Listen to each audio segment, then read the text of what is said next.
You're listening to the Travis Makes Money podcast presented by GoHighLevel.com. For a free 30-day trial of the best all-in-one digital marketing software tool on the planet, just go to GoHighLevel.com/Travis. What's going on, Moneymakers? Today on the show, we are releasing some footage from an interview over on Travis Makes Friends. It's with Dr. Judith Joseph, who is a psychologist.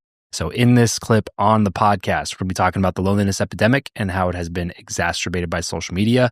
Insights into Zoom fatigue from Stanford University, the psychological impact of growing up in a fully digital world on younger generations, why physical human connection is essential for emotional well-being, and practical strategies for balancing technology use with real-world interactions. So this is going to be a really interesting conversation. If you want to hear the full chat, you can go to the Travis Makes Friends podcast. You'll be able to hear the full unedited conversation. But as always, here on the Travis Makes Money podcast, we take clips and snippets from our episodes in Travis Makes Friends that make sense for the money-making audience. So if you want to check out the rest of the episode, go for Travis Makes Friends. But if you want to get the money insights, then just keep tuning in right here to my conversation with Dr. Judith Joseph. When it comes to like the loneliness, epidemic, a lot of people blame it wholly on social media. And when I was doing research on this, I found that there was, it was actually in the Surgeon General's report that they put out on this, that loneliness has increased every year since like 1976 or something like that. So I was like, well, it's clearly not derived just simply from social media. There's a lot of other things that are impacting this. But I think the bigger problem as it relates to social media in general is that it's more of an insidious nature because the word social is in the title. So it gives you it makes you think that you are solving for this thing of disconnection from other people when it's really just another form of media, which is designed to not connect you to other people. So it I think is amplifying it just because of that discrepancy between what you're expecting it to do and what it actually does for you. To your point of being educated on those things and trying to build a strategy that's still helpful, because I'm not going to just be a hermit, and I'm a millennial in 2024. I'm going to be on Instagram. You know what I mean? Like it's almost like weird when people are not on social media platforms. Like, what are you hiding? You know what I mean? But also, it does not mean that it is a replacement for actual human connection and real relationships. It's a tool maybe to get connected to somebody, but in terms of like actually building a relationship with somebody, you can't replace the like in-person human connection, the ability to actually hug somebody or shake somebody's hand or, whatever sort of physical affection you feel between friends or between a romantic partner or something like that.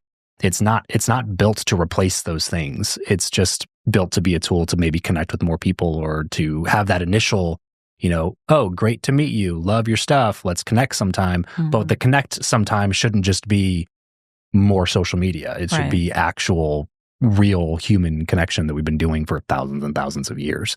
Yeah. But I found that really fascinating, that loneliness is just, it's been something that's been going on for decades now. It's just maybe, between the pandemic and social media, those two things have just been like gasoline on the fire. Yeah. Well, I mean, think about, I told you that the skin is the largest organ. Mm-hmm. So when you touch someone that you love, your body releases something called oxytocin. It's like the love hormone. It's the attachment hormone. Mm. You're not going to get that by looking at a picture of someone you love, You're not going to get that same hit.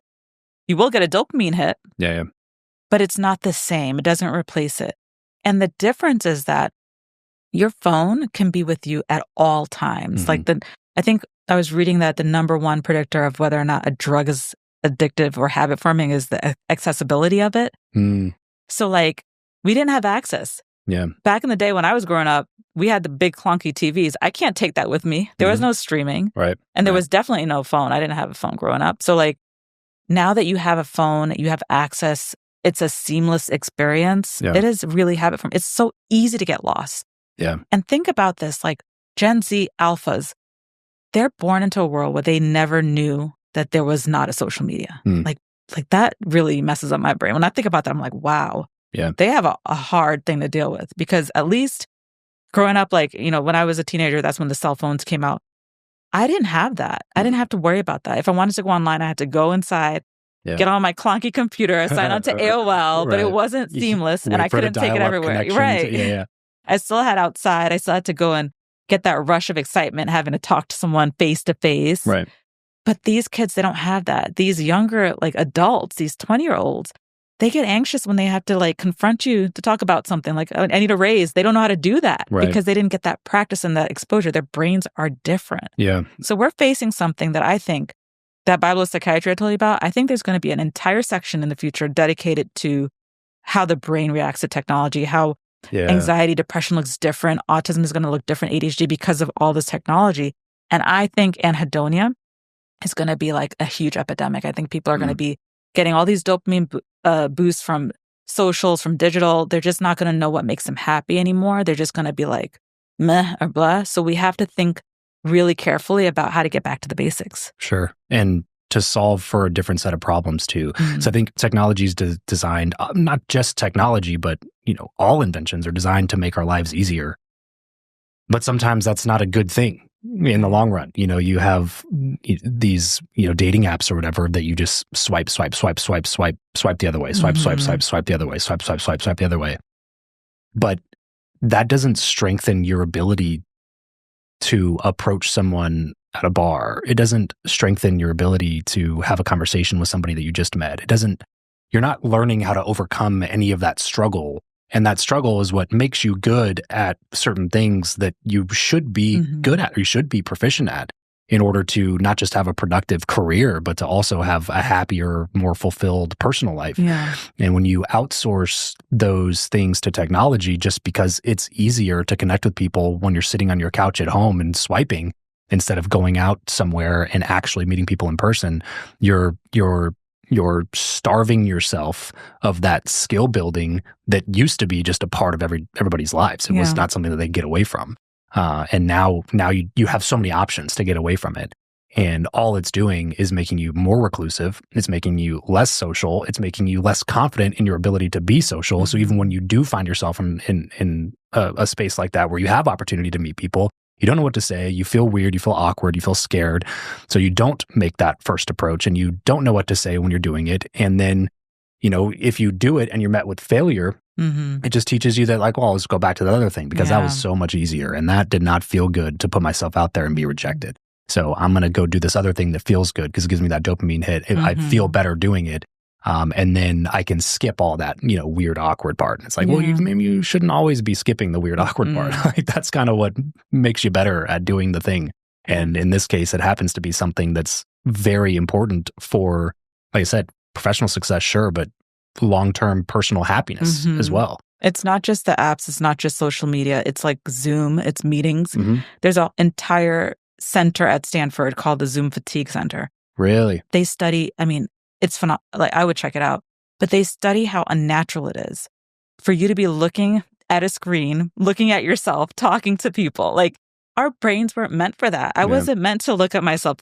Sometimes I'm on Zoom and I'm like, what did I do to my eyebrows? Like, what's my hair doing right now? Like, I need to go see my dermatologist. I'm like, I'm totally doing that. Yeah. It's like information overload. I'm like looking at myself, looking at others. It's a lot. So I think it's not just socials. It's not just apps.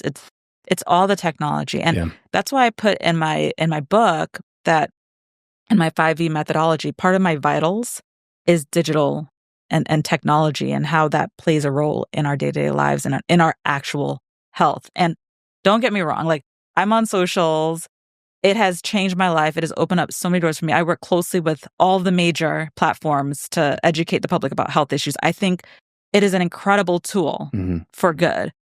And, the platforms that are doing it well are taking accountability and they're saying, listen, sure, we understand we're bringing people together, we're changing the world, but at the same time, there's also harm. So I don't want to, just say that it's all bad because I could tell you, my patients, when they come to me, and if I say to them, go to the American blah, blah, blah association, they're not going to go. They'll be like, yeah, sure, I'll go and look that up.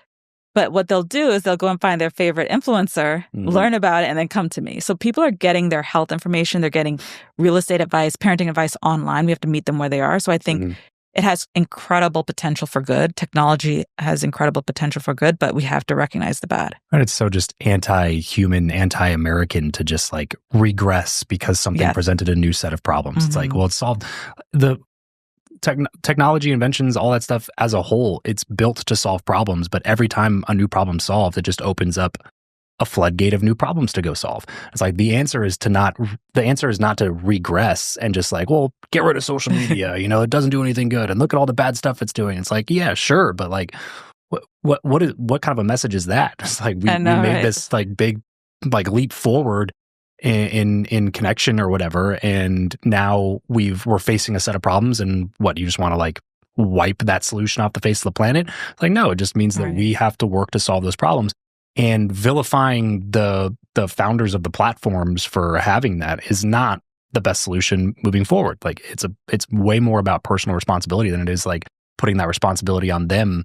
It's so easy, especially even as a creator, a content creator, sometimes to get mad at some of the platforms or like YouTube or whatever for demonetizing or for taking away.